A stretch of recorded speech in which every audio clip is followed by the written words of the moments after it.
ಅಭಾಗಃ ಸನ್ನ ಪಪರೇ ಹೇತೋಸ್ಮಿ ತವ ಕೃತ್ವಾಹ ತವಿಷಸ್ಯ ಪ್ರಚೇತಃ ತಂತ್ವಾಹ ಮನ್ಯೋ ಕ್ರತುರ್ಜೀಹೀಳಾಹಂ ಸ್ವತನೂರ್ಬಾಲ ದೇಯಾ ಯಮೇಹಿ.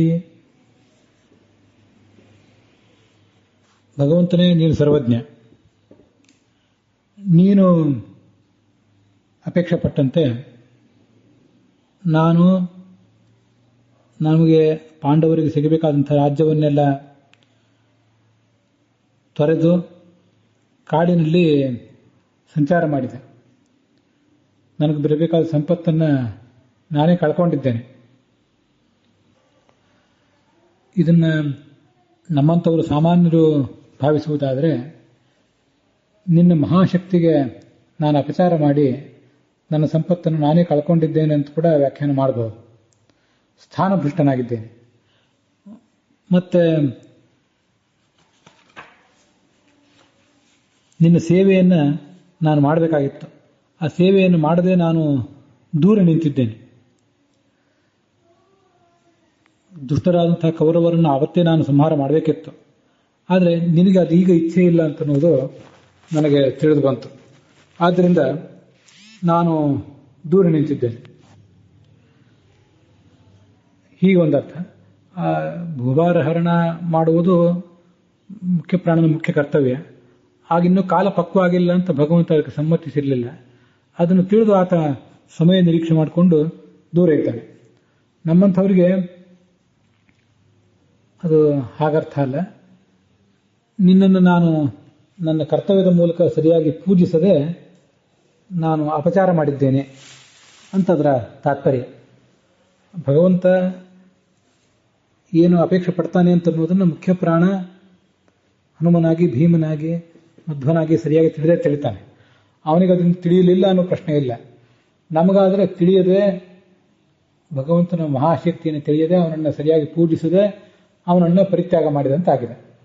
ಆದರೆ ನಾನು ನಿನ್ನವನು. ಭೀಮಸೇನ ಅದನ್ನು ಹೇಳುವಾಗ, ನಾನು ನಿನ್ನ ಸನ್ನಿಧಾನಕ್ಕೆ ಪಾತ್ರ ಅಂಥ ಪರಮ ಶ್ರೇಷ್ಠವಾದಂಥ ಪ್ರತೀಕ ನಾನು. ಇದನ್ನು ನಮ್ಮಂಥವರಿಗೆ, ಸಾಮಾನ್ಯರಿಗೆ ಹೇಳುವಾಗ ನಾವು ಪರಮಶ್ರೇಷ್ಠವಾದಂಥ ಪ್ರತೀಕ ಆ ಭಗವಂತನದು ಅಲ್ಲದೆ ಹೋದರೂ ಕೂಡ ನಾವು ಎಲ್ಲರೂ ಕೂಡ ಅವನ ಪ್ರತಿಬಿಂಬರೇ. ದೊಡ್ಡ ಪ್ರತಿಬಿಂಬ, ಶ್ರೇಷ್ಠ ಪ್ರತಿಬಿಂಬ ಮುಖ್ಯ ಪ್ರಾಣ ಇರಬಹುದು. ಆದರೆ ನಾವೆಲ್ಲರೂ ಕೂಡ ಸಣ್ಣ ಸಣ್ಣ ಪ್ರತಿಬಿಂಬಗಳು ಆ ಭಗವಂತನಿಗೆ. ಹೀಗೆ ಅವನ ಸನ್ನಿಧಾನಕ್ಕೆ ಪಾತ್ರರಾದವರೇ ನಾವು. ನಾನು ನಿನ್ನ ಸನ್ನಿಧಾನಕ್ಕೆ ಪಾತ್ರ, ನಿನ್ನ ಪ್ರತಿಬಿಂಬನಾದ್ದರಿಂದ ನೀನು ನನ್ನನ್ನು ಕೈ ಬಿಡಬೇಡ, ನನ್ನಲ್ಲಿ ಶಕ್ತಿಯನ್ನು ತುಂಬು ಅಂತ ಆ ಪ್ರಾರ್ಥನೆ ಅರ್ಥ. ಈಗ ಆ ಅನ್ವಯಾರ್ಥ ನೋಡೋಣ. ನೀನು ಸರ್ವಜ್ಞನಾದ ನರಸಿಂಹ ಅಂತೇನಿದೆ ಅದನ್ನು ನಾವು ಅಧ್ಯಾರ್ಥ ಮಾಡ್ಕೊಳ್ಬೇಕು. ನೀನು ಎಲ್ಲವನ್ನೂ ಬಲ್ಲವನು ಅಂತ ಇಲ್ಲಿ ಹೇಳುವಂಥ ಶಬ್ದ ಅವನಿಗೆ ಸಂಬೋಧನೆ ಇಲ್ಲಿ ನೇರವಾಗಿ ಕಾಣಿಸೋದಿಲ್ಲ. ಅದನ್ನು ನಾವು ಅಧ್ಯಾರ್ಥ ಮಾಡ್ಕೋಬೇಕು. ಅಭಾಗ ಅಂದರೆ ಯಾವುದೇ ನಮಗೆ ಸಿಗಬೇಕಾದ ಪಾಲನ್ನು ನಾನು ಪಡೆಯದೆ ಅಂತ ಭೀಮಸೇನ ಹೇಳುವ ಮಾತು. ನನ್ನ ಪಾಲಿನ ಕರ್ತವ್ಯವನ್ನು ನಾನು ಮಾಡದೆ, ಇದು ನಮಗೆ ನಾವು ಹೇಳಿಕೊಳ್ಬೇಕಾದಂಥ ಅರ್ಥ. ಅಪಪರ ಇತಃ, ರಾಜ್ಯವನ್ನು ಕಳ್ಕೊಂಡು ಕಾಡಿನ ಪಾಲಾಗಿದ್ದೇನೆ, ಕಾಡಿನಲ್ಲಿ ದೂರ ಇದ್ದೇನೆ, ಜನರಿಂದ ದೂರ ಇದ್ದೇನೆ.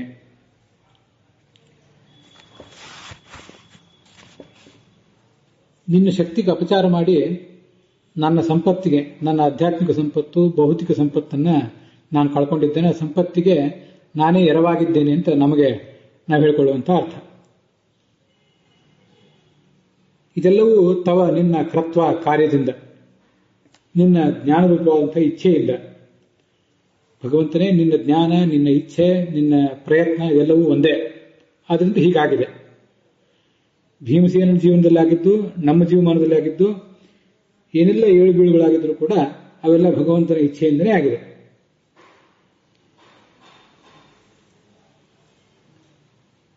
ತವಿಷ ಅಂದರೆ ತವಿಷಸ್ಯ, ಅತ್ಯಂತ ದೊಡ್ಡ ಪ್ರಕಾಶಮಾನನಾದಂಥ ಮಹಾಶಕ್ತಿ ಉಳ್ಳಂಥ ವ್ಯಕ್ತಿತ್ವ ನಿನ್ನದು. ಪ್ರಚೇತಃ ಅಂತ ಶಬ್ದ ಇದೆ, ನಾವು ಸ್ವಲ್ಪ ಒಂದು ಅಪಚಾರ ಮಾಡಿದೆ. ಪ್ರಚೇತಃ ಅಂದರೆ ಸರ್ವಜ್ಞನೇ, ಜ್ಞಾನದ ನಿಧಿ ಅಂತ ಅರ್ಥ.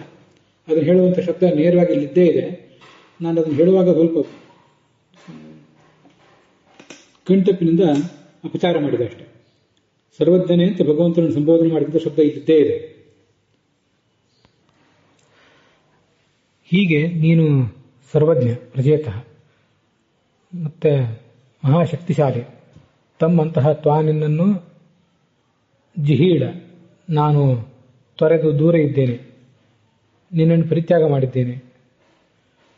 ನಿನ್ನಿಂದ ಭೀಮಸೇನ ಕೃಷ್ಣನಿಂದ ದೂರ ಇದ್ದಾನಷ್ಟೆ.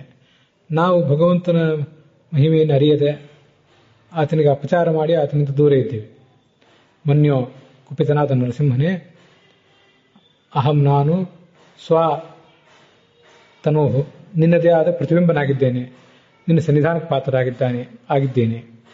ಬಲದೇಯಾಯ, ಬಲ ಅಂದರೆ ಶಕ್ತಿ, ದೇಯಾಯ ಬಲವನ್ನು ನನ್ನಲ್ಲಿ ತುಂಬಲಿಕ್ಕಾಗಿ, ಮಾ ನನ್ನನ್ನು ಆ ಇಹಿ ಬಂದು ತಲುಪು, ನನ್ನಲ್ಲಿ ನೀನು ಆವಿಷ್ಟನಾಗುವಂತ ಭಗವಂತನಲ್ಲಿ ಪ್ರಾರ್ಥನೆ.